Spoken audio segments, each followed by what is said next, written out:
Happiest Friday! Good morning, good morning, good morning. While you're flicking on the jug and pulling up with your coffee because it's Friday, the sun is shining. We'll wait for you to pull up. Good morning, big bro. Morning, We'll little wait, sis. we'll wait for some of the crew to jump on. Who's on this morning? Let us know. Pull up. You know what to do. I'm glad the sun's shining this morning. I'm glad that it is Friday. I can't remember what day we're in. 17? Are we? Day 17? For the thing, I don't know. Lockdown? We don't. Someone confirm for us. Day 17? Are we? I'm not sure. But pull up with your good vibes anyway. Day 17, day 10, day 50. We got you with the good vibes this morning. What have we got on for us this morning? We've got day 4 of our music, artists that you would like to hang out with, dead or alive. We've got our daily gratitude. I went deep on this. Yes, I'm excited to hear about it, bro. We got our daily gratitude for Friday. And what else? What else do we have, bro? We've got what are you grateful for? What have you got planned for the weekend? And then just some useful tips and just some points to think about for the 75 hard challenge. I did a calculation yesterday. We've got over 40 people doing it. Wicked. That is awesome. That is a pack staying connected, and I'm all for that. Good morning, Mr. Corey Bennett. Your first Father's Day this weekend, bro. I'm excited. I'm excited for you. I'm really excited for you. I know Soph and your little girls and the puppies will put it on for you, and all the dads out there. I don't even know what day it is in general. Well, it's Friday, Tors. It's a happy Friday. The sun is shining, and we are here. Grateful to have the banter sessions this week. Actually, it's been, it has been the ass kicker that I've needed for like the last couple of weeks, to be honest. So very grateful for everyone to be here this morning, and joining us every morning. Yes. But yeah, let's just crack in, bro. Day 4 of our song challenge is by an artist you want to hang out with. Yeah. You said you went on a deep dive. You go first though, because I'll be going first all week, so I want you to go first today. Yeah.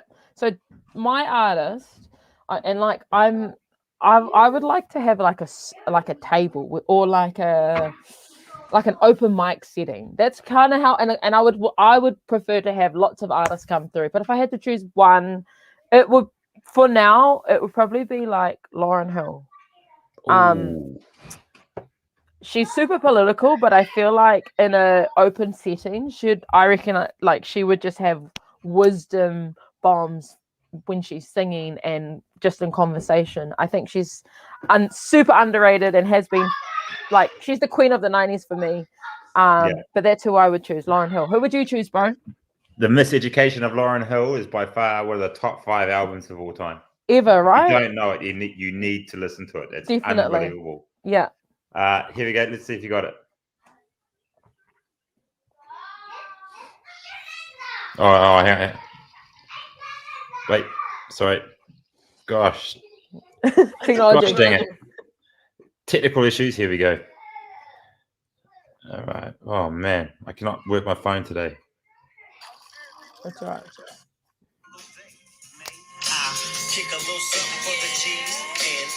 Mr. Snoop D-O-double-G. Yeah. That dude would be the funniest man, and the stories that he would be able to tell about life be unbelievable. Like it'd be a 24 hours of just, like you said with Lauryn Hill, just he would rhyme his stories, right? Oh gosh, that'd be funny. Have you tried his red wine? Whoever was on his marketing campaign over COVID, because America was in lockdown, and they were like, we need to get red wine to New Zealand now with Snoop Dogg's face on it, and it's going to be in Pack and Save. So what they've done red wine with him? Yes. So I think it's red wine. I've seen people post photos of it, but if you go to the supermarket, he's got a wine, and it's red wine. I haven't tried it. Can't try it. Not doing any drinking. he's someone you just don't ever think. He just exists. That's true. He just came out of nowhere. Who is even Snoop Dogg? But he is so good, right? Like, not bad. If he's saying it's a good drip, are you saying so true about the marketing campaign, Justine? Because yes, I know. I was at Pack and Save, and I was like, no way. I was thinking it was going to be like limited edition, but it's just there, house wine, Snoop Dogg's face on it. You're going to get it, and I was wondering why the boys. I am gonna get it. You know, I love a red wine. Yeah, and I was wondering the other week when Lucas says to me, "Oh, he said something about, oh, did you know Snoop Dogg? Oh, do you know Snoop Dogg, Mo?" And I was like, I giggled and I was like, yes. He's like, yeah, he's a rapper. I was like, cool. I'm glad you know. And he was like, yeah, he's famous. He's famous for I can't remember what he said, but I cracked out laughing. Snoop Dogg's a man though. His if you haven't seen Wild and Out, it's a American TV series where they rap battle each other and they mock each other. Yeah. His one of that is hilarious. Like, I would he's just unbelievable. Yeah. Hey, if you had to, who would you not want to go into a rap battle against? Eminem. Yeah, see, I was gonna say the same thing. He is vicious, hey. Yeah, he just been like, you might as well just bring your coffin with you, so that you can just lie down in it, and as he starts spinning, you can just start to hammer in the top of the lid. Yeah, honestly, the end of 8 Mile, that end scene where he just annihilates the other rapper, like that scene for me, I was like, I like have those moments where I'm like, that is a moment. That's a moment when everyone remembered that moment. 8 Mile, good movie. There's actually a really cool, if you can get the behind the scenes. So I watched a video, and so the director goes, hey, I need you guys to, we need to do some video montage of Eminem battling other people, but we're just going to dub music over the top of it. So it's like a 3-second clip of him battling a chick, and then another whatever. And then, so what they did is they said, but we're going to do an open mic night. So what you're going to do is that we're going to pick 5 people from the crowd. We're going to do an audition. And out of that audition, 5 of you guys will actually get to battle Eminem. Wow. But we're not going to use the battle. We're just going to use the imagery of it, the vision of it. Anyway, so he does the first couple, but he's starting to lose his voice. So they said, oh, look, you can do your spitting. And then you guys are just going to react to whatever he says, but he's actually not going to say anything. Yeah. Anyway, the last person gets up and then just destroys Eminem, like destroys him to the point that Eminem goes, screw this. So he puts his mic back on, and then they had this back and forth. And it was all off the top of their head. It was unbelievable. So if you ever get to watch behind the scenes, that's a phenomenal sequence of vision that still sticks to me. And I saw that 15 years ago. Yeah, very grateful for the real Slim Shady, right? He's very talented, very talented. What are we grateful for this morning? I am all about the daily gratitude. And this morning after my hikoi, I was just like the butterflies of gratitude were just going through me, just because I was like, oh, I'm so grateful I'm healthy. I can walk, I can watch the sunrise, I can go to the beach, and it's just really rewarding. That's the word for today. But today I am grateful for 9 years old thinks you're cool. Well, I think your mum's cool. Your mum is cool. I don't know your daughter's name, but your mum is cool. What's I saying? Gratitude. So I am grateful for my health. I am grateful for the sunshine, and I am grateful for you, big bro. What are you all grateful for? Let us know. What are you grateful for? Put in the comments. Oh, so I messaged you earlier this morning. So I've been watching a lot of the Paralympics. Oh yeah. And it gets me thinking, like I'm really grateful I get to see that, because you never get those people sometimes never get to the international stage that they deserve. And I saw the table tennis guy who's got no hands, so he's got the bat in his mouth. Yes, and he's dropping the ball with his foot. Yes. Yeah, like unbelievable, right? So but they got me thinking that I'm really grateful that I still have all use of my 10 digits, both my hands and my arms and my legs. And yes, I get a little bit sore sometimes, but I'm really grateful that I have a fully functional working body. And it's, you can do incredible things with the human body, and it makes me want to do more with it. So that's what I am grateful for this morning. But Paralympics, man, that's a treat. Oh, bro. It's like I'm sitting there crying, inspired all the time. Like, I think it was on Sunday, we just chucked it on for the whole day. And I'm just mind blown that they are doing what they're doing. Like, I hear, most humans are complaining that they're not getting their vaccination fast enough, like, and then there's just like them there. And what kind of is frustrating, and I shouldn't be like this, but I'm just going to get it off my chest anyways, is that they don't get as much exposure or the limelight, or that, most of them have to do all their own funding. They have to support themselves to get to that level, and it's still an elite level, unbelievable. That's the part that really gets me. It's interesting. So me and the kids were watching the blind sprinters. Oh my god, that made me cry. Unreal. But there's a really cool scene. So there's like the top chick is from Brazil, and then there's another one from Cameroon. So they only have 4 people per lane because they need the C runners, the people that they can see. They run next to them. Yeah. But then there's this little tiny chick from the Maldives who probably would never ever get an opportunity to be at a stadium like that, blind, and to soak up that whole atmosphere. And she ran a PB, man. She did a PB of 18 seconds, and for 100, which is phenomenal for her. And what was really cool was that they did the little thing of the winners and the rest of it, but then they actually cut to a scene of just her, and that vision of that young lady doing that thing was pretty special. There's another video that I saw was of one of the boys, one of the men, and his helper was mic'd up with him. And wow.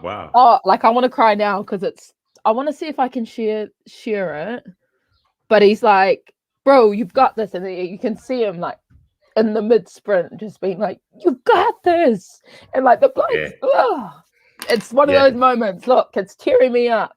But it makes you honestly grateful that you can see that to be there in that moment. They can't see if there was the stadium. This is just a normal event for them. You know what I mean? It's a different feeling. It's a completely different scenario. So definitely got to count up these things, eh?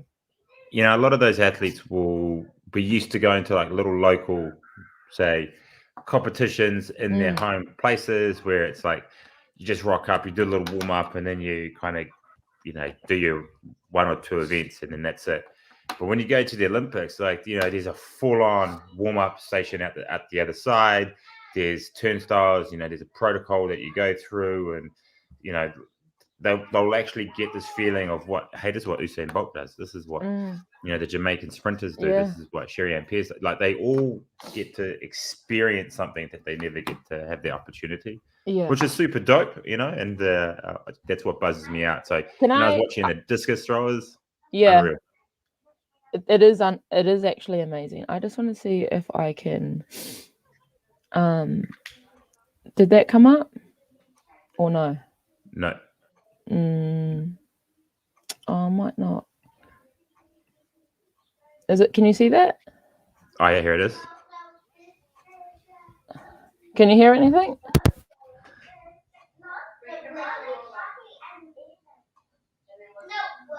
No, not yet.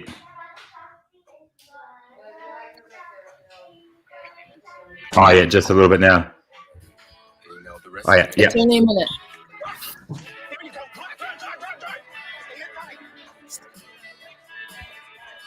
Running with Jerome, I don't have to worry about going out too far. All I have to focus on is just listening to him.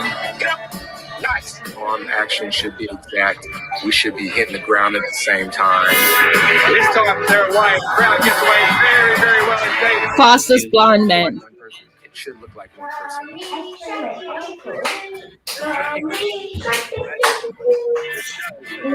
Whoa. It's just one of those moments, right? Unreal. Damn it. That's quick.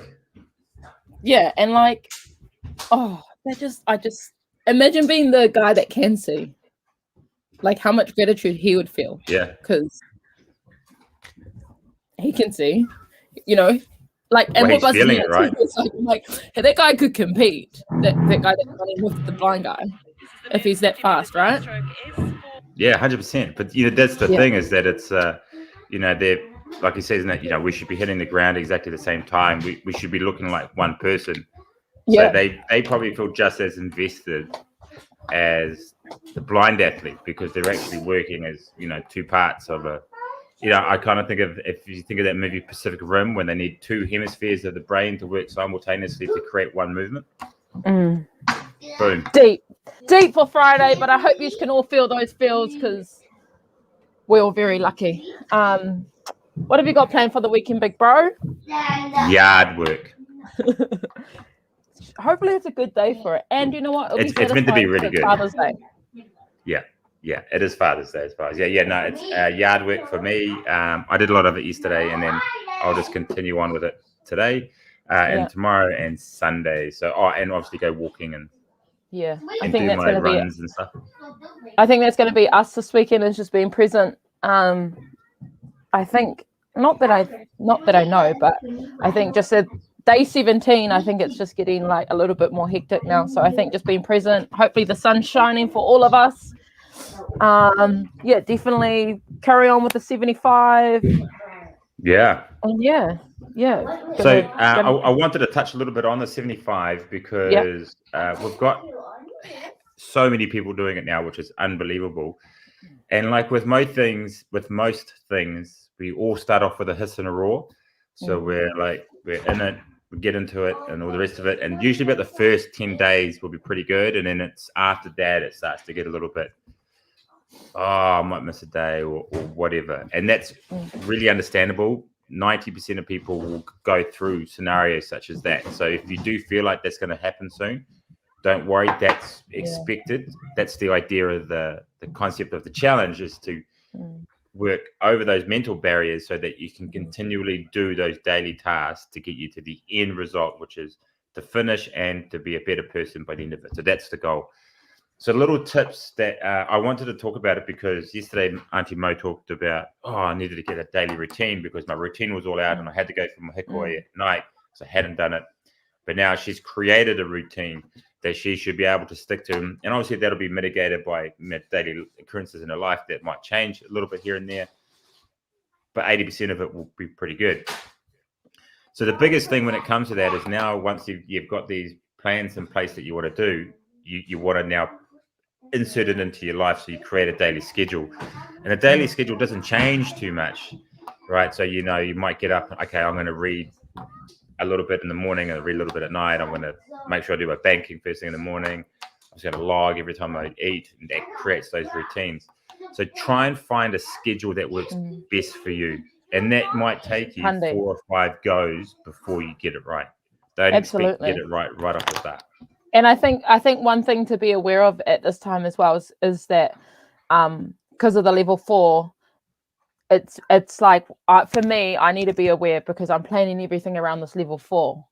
And when we come out of level 4, I'm going to be like, oh, shit's changed. Oh, I got to actually go to work. Oh, I got to. So it's being aware that those transitions are happening and not being hard on myself when that transition might become a little uncomfortable.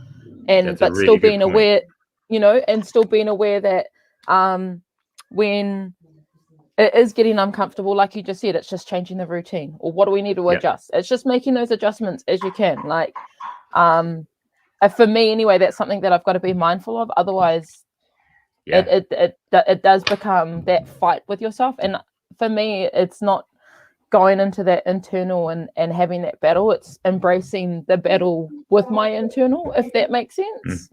The inner voice is pushing back. A lot of people will, when they do things like this, they start to create more pressure on themselves because it's like, oh, I'm gonna get this because you know you still got work commitments and you still got this, you still got that. The concept of this isn't to create more pressure, it's to create better balance in your life in terms of putting systems in place so you get better successes. That's the goal of it. So if you're finding that there's all this pressure and it's starting to mount on you, that's because you're twisting it on yourself. It's you've got to look at it from the outside and go, how do I plug this into my life to make it better for me?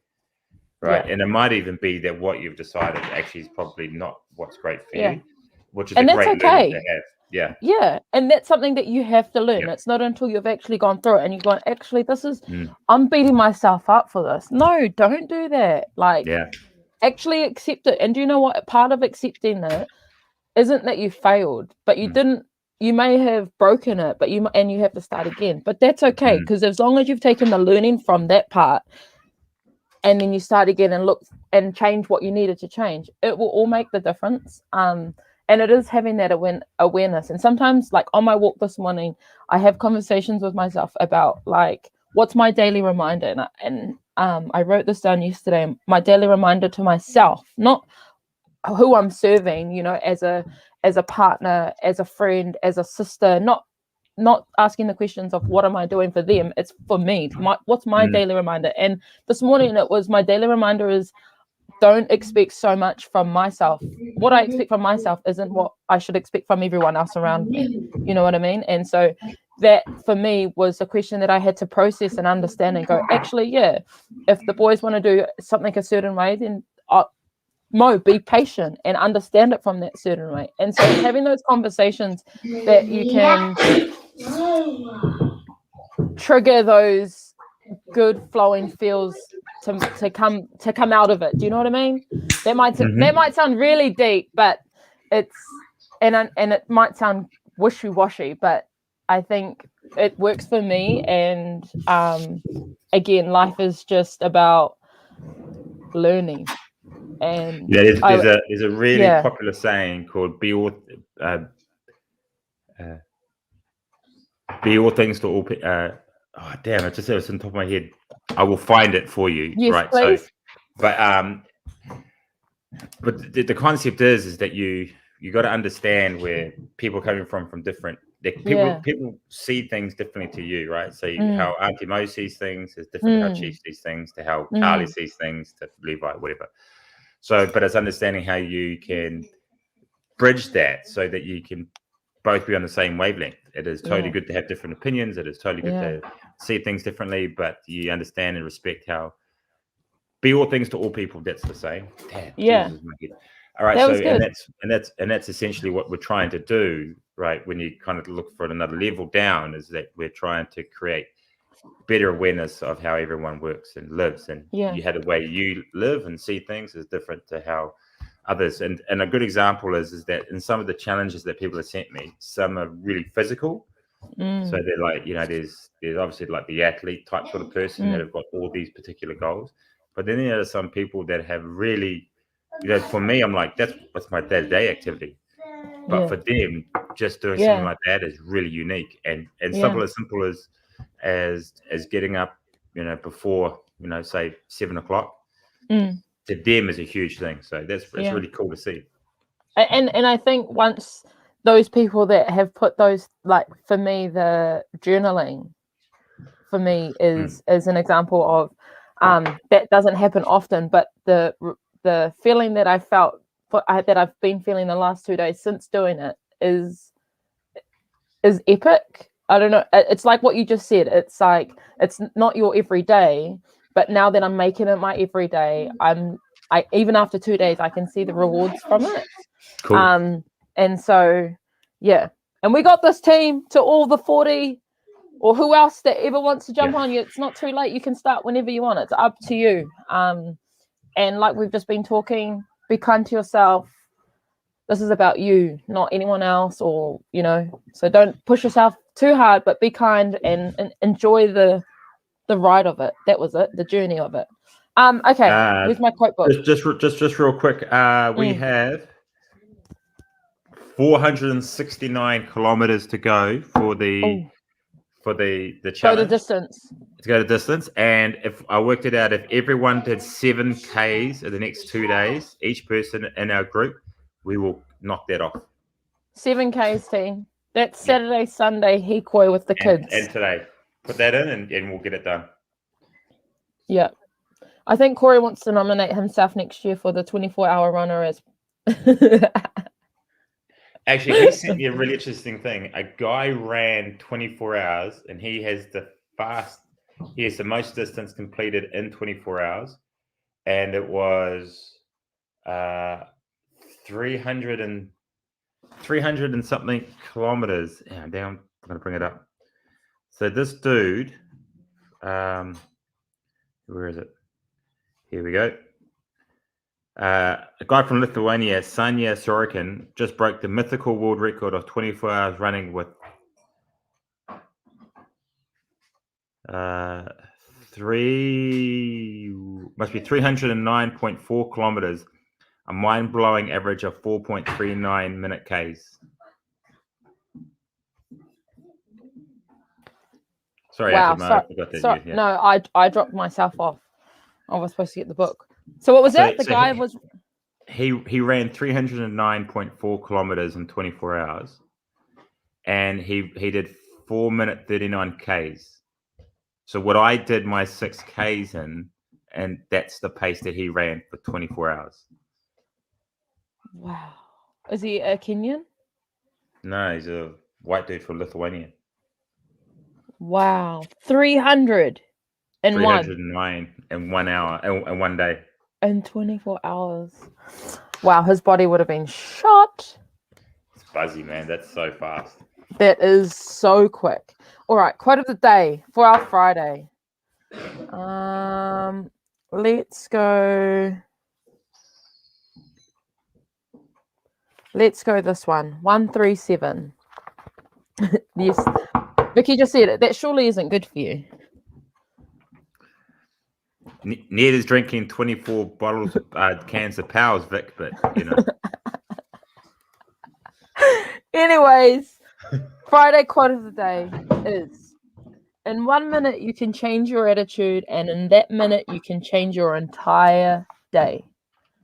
Hey, how apt is that for this morning's discussions? Every quote this week has been on the money. On the money. But anyways, fam, that is us for this week. We'll be back Monday, bro. We will be back Monday. Now we've got we'll actually have 3 songs to get through because we'll obviously miss tomorrow and Sunday. So the ones that we'll go through is day 5 will be what songs do you exercise to, or what song. Yeah. Day 6, which is Sundays, you can't help but dance to. Auntie Mum, looking forward to seeing what you got there. Yeah. And then day 7, which is Monday, a song with almost no words. Ooh, love a good instrumental. Love a good instrumental. So those are the 3 that we'll go through that day. Yeah, that's awesome. Oh, you guys, you all have a think about those songs, team, and we are sending you all the good vibes for the weekend, and we will see you Monday with more good vibes to share.